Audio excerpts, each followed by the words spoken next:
कि इस देश में आरक्षण के बाद कितने जाटव चमार का 100-200 एकड़ का जमीन हो गया। कोई बताए, जिन लोगों का कहना है कि समृद्ध हो गए, तो बताए कितने चमार का 100-200 एकड़ जमीन हो गया। कोई बताए कि कितने पासवान वाइस चांसलर हो गए, कहाँ ओवर रिप्रेजेंटेशन हो गया। कितने मातंग जो है सुप्रीम कोर्ट में जज हो गए ओवर रिप्रेजेंटेशन से। किस देश में दलित आदिवासी वाइस चांसलर नहीं होते हैं, दलित आदिवासी जज नहीं होते हैं सुप्रीम कोर्ट में। इस देश में दलित आदिवासी प्रोफेसर नहीं होते हैं, IIM में एक भी आदिवासी प्रोफेसर नहीं है। असली मुद्दा ये है, एक भी न्यूज चैनल का एंकर आदिवासी नहीं है, दलित नहीं है।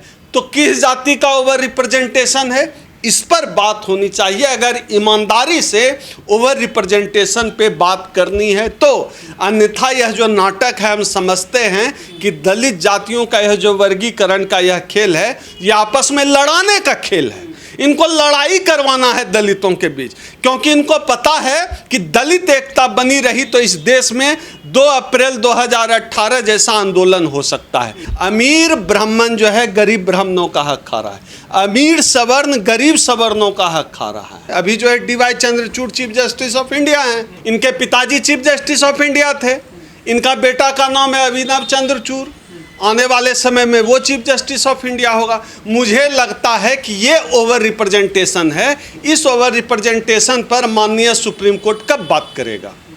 अभी जैसे ये डिसीजन को ही देख लें तो 7 जज थे, जिसमें कि एक दलित बाकी सब सवर्ण। ये ओवर रिप्रेजेंटेशन कब दूर होगा। इस देश में जितने भी सेंट्रल यूनिवर्सिटी हैं, सबके वाइस चांसलर लगभग ब्राह्मण हैं। ये ओवर रिप्रेजेंटेशन कब खत्म होगा।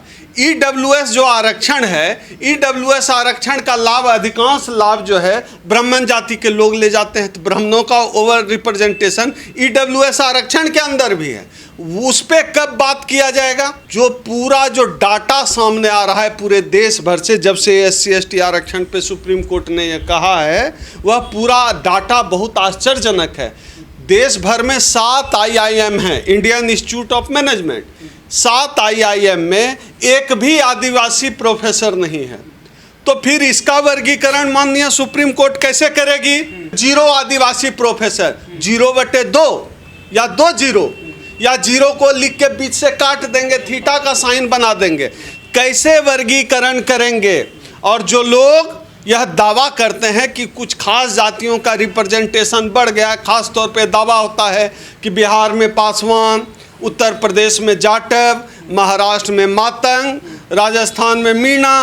भाई, मैं ये जानना चाहता हूँ कि इस देश में कितने आरक्षण के बाद कितने जाटव चमार का 100-200 एकड़ का जमीन हो गया।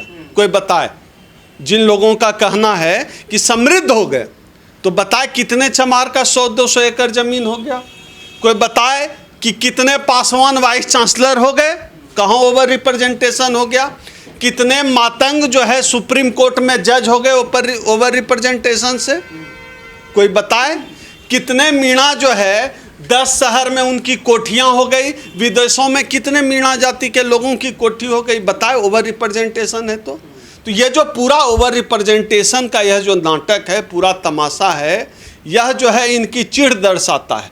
असली ओवर रिप्रेजेंटेशन पर बात नहीं हो पा रही है कि इस देश में दलित आदिवासी वाइस चांसलर नहीं होते हैं, दलित आदिवासी जज नहीं होते हैं सुप्रीम कोर्ट में। इस देश में दलित आदिवासी प्रोफेसर नहीं होते हैं, IIM में एक भी आदिवासी प्रोफेसर नहीं है। असली मुद्दा ये है, एक भी न्यूज चैनल का एंकर आदिवासी नहीं है, दलित नहीं है। तो किस जाति का ओवर रिप्रेजेंटेशन है, इस पर बात होनी चाहिए। अगर ईमानदारी से ओवर रिप्रेजेंटेशन पे बात करनी है तो, अन्यथा यह जो नाटक है, हम समझते हैं कि दलित जातियों का यह जो वर्गीकरण का यह खेल है, यह आपस में लड़ाने का खेल है। इनको लड़ाई करवाना है दलितों के बीच, क्योंकि इनको पता है कि दलित एकता बनी रही तो इस देश में 2 अप्रैल 2018 जैसा आंदोलन हो सकता है। इसलिए उनको दलित एकता से डर लगता है, दलित पिछड़ा एकता से डर लगता है। इसलिए आपस में ये बहुजनों को लड़ाने के लिए खेल खेलते रहते हैं। और इनका पूरा खेल आरएसएस और इसके पीछे सरकार की भूमिका है। तेलंगाना के चुनावी सभा में इस देश के प्रधानमंत्री नरेंद्र मोदी जो जातियों के अंदर वर्गीकरण है, दलित जातियों के अंदर वर्गीकरण का, उसका समर्थन कर चुके हैं और मन से बता चुके हैं कि मेरा सपना है। उनका सपना इस पेशवाई जज चंद्रचूड़ जी ने पूरा किया है। और आपके चैनल के माध्यम से मैं चंद्रचूड़ जी से एक बार फिर पूछ रहा हूं, आपके पिताजी जज थे, चीफ जस्टिस ऑफ इंडिया थे, आप चीफ जस्टिस ऑफ इंडिया हैं, आप लोगों ने कौन सी कानून की परीक्षा पास की है, जज बनने की कौन सी परीक्षा पास की है? और कभी कभी मुझे लगता है कि ये जितने लोग कॉलेजियम सिस्टम से जज बने हैं, अगर इनको परीक्षा में बैठा दिया जाए, एसएससी, क्लर्क और चपरासी की परीक्षा भी ये लोग पास नहीं कर पाएंगे। ये दलित एकता के ऊपर खतरा है। और ये जो क्रीमी लेयर का सवाल है, ये क्रीमी लेयर का सवाल ईडब्ल्यूएस में लागू होना चाहिए था ना।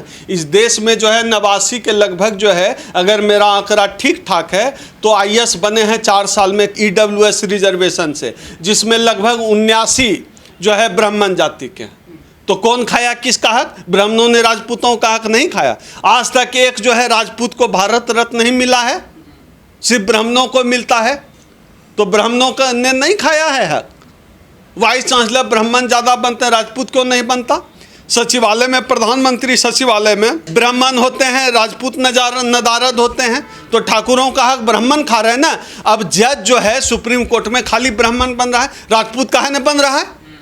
तो ये जो मामला है, ये मूल रूप से मामला दलित इसमें है ही नहीं, दलित आदिवासी हम कहाँ ओवर रिप्रेजेंटेशन है। मामला ये मूल रूप से सवर्णों के बीच का है। माननीय सुप्रीम कोर्ट इसमें सुधार करे और जहाँ जहाँ ब्राह्मणों का ओवर रिप्रेजेंटेशन है, अमीर ब्राह्मण जो है गरीब ब्राह्मणों का हक खा रहा है, अमीर सवर्ण गरीब सवर्णों का हक खा रहा है। मूल सवाल वहां चोट करना पड़ेगा। अमीर दलित भी तो गरीब दलितों का ना, अमीर दलित कहां से खाएगा? अमीर दलित तो खुद ही नक्शे से गायब। कितना आप बताइए, कितना दलित अमीर हो गया? कितने दलितों के पास 100 एकड़ जमीन है? बताइए कोई आंकड़ा। तो यही तो कहा जा रहा है कि आंकड़ा ये समृद्ध हो गए आप। हाँ। मतलब अच्छा कपड़ा पहन लिए, समृद्ध हो गए। थाली में आप जो है नमक रोटी भी नहीं मिलती थी, चावल दाल ही आपको अखरने लगा, उसी से आपको समृद्धि दिखने लगी। नंगे बदन थे, अब शरीर पे कपड़ा आ गया, वही आपको समृद्धि दिखने लगी। समृद्धि कहते हैं। आप बताइए अमीर दलित कौन हो गया? किसका 100-200 एकड़ जमीन हो गया? किसका जो है विदेश में 4 शहरों में फ्लाइट है या गरीब है, ये बताइए। चिराग पासवान एक व्यक्ति जो अपवाद के रूप में है, जो राजनीति में है, जिसके पिताजी 50 साल से राजनीति में है। आप उनसे पूछ रहे हैं वो अमीर है कि गरीब है? आप 1, 2, 3, 4, 5 उदाहरण पकड़ के देश का हर चौथा आदमी जो दलित आदिवासी है, उसका आप जिंदगी का फैसला तय करना चाहते हैं। 1-2 आदमी जो अपवाद है, अपवाद उदाहरण होता है क्या? ये सवाल खड़े हो रहे हैं कि ये अपने ही समाज के दूसरे लोगों को आगे नहीं ना, अब क्यों नहीं? ये कौन होते हैं रोकने वाले? है तभी तो आगे आया। ये जो भी आप ये बताइए, मेरे दादा भैंस चराते थे और हम आरक्षण की वजह से यहाँ तक आए। कहाँ रामविलास पासवान मेरा पैजामा पकड़ लिया? कहाँ चिराग पासवान मेरा हक मारा? हमारी सामाजिक स्थिति बदली और लोगों की भी बदल रही है। तो आप ठीक से पहले आरक्षण लागू तक तो नहीं होने दे रहे हैं, मंडल कमीशन लागू नहीं होने दे रहे हैं। आप एक तरफ कहते हैं एनएफएस कि आपको योग्य उम्मीदवार ही नहीं मिला, दूसरी तरफ कह रहे हैं कि ओवर रिप्रेजेंटेशन है। भाई मानसिक स्थिति ठीक है ना आपकी? दिमाग का इलाज कराइए। या तो एनएफएस होगा या ओवर रिप्रेजेंटेशन होगा। एक तरफ एनएफएस भी कर दे रहे हैं, दूसरी तरफ कहते हैं खा भी रहा है। भैया कहाँ, हमको तो आप आने ही नहीं दे रहे हैं। ये जाति जनगणना का सवाल सबसे बड़ा सवाल है। ये जो सुप्रीम कोर्ट जो कह रही है, आखिर कैसे पता चलेगा? मान लिया जाए 2 पल के लिए हम इसकी बात मान भी लें, तो फिर आप बताइए आप तय कैसे करेंगे कि किसके पास कार हो गया, किसके पास साइकिल है, कौन नंगे पाँव चल रहा? आपको जाति जनगणना करानी होगी। एक तरफ आप जाति जनगणना से बच रहे हैं, जाति जनगणना नहीं कराना चाहते हैं, और दूसरी तरफ आप जो है कह रहे हैं कि कोटे के अंदर कोटा है। कैसे पता चलेगा भला? नहीं पता चल सकता है। तो सबसे पहले सरकार को जाति जनगणना करानी चाहिए। तो सुप्रीम कोर्ट ने कहा ना कि डाटा लाएं सरकार, तो लाइन है, तो इस पे जोर तो नहीं है। जितना जोर हाँ, यही मैं कह रहा हूँ, इतना मुश्किल भी नहीं है जाति जनगणना कराना। बिहार सरकार ने करा कर दिखा दिया ना।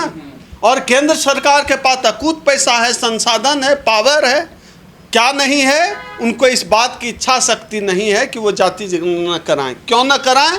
क्योंकि केंद्र सरकार जिन लोगों का प्रतिनिधित्व करती है वो मनुवाद के पोषक हैं, और उनको पता है कि मनुवादियों ने दलितों पिछड़ों का हक खा लिया है। अगर पता चल जाएगा तो इनकी किरकिरी हो जाएगी, वो खुलकर सामने आ जाएगा। और जो बिहार में ही जाति जनगणना हुआ, आप देख लीजिए आंकड़े क्या कहते हैं। ये जो आरोप लगाते हैं इन जातियों ने खा लिया, उन जातियों ने खा लिया, बिहार की जाति जनगणना तो स्पष्ट है, सामने है, कहाँ किसने किसी का खाया है।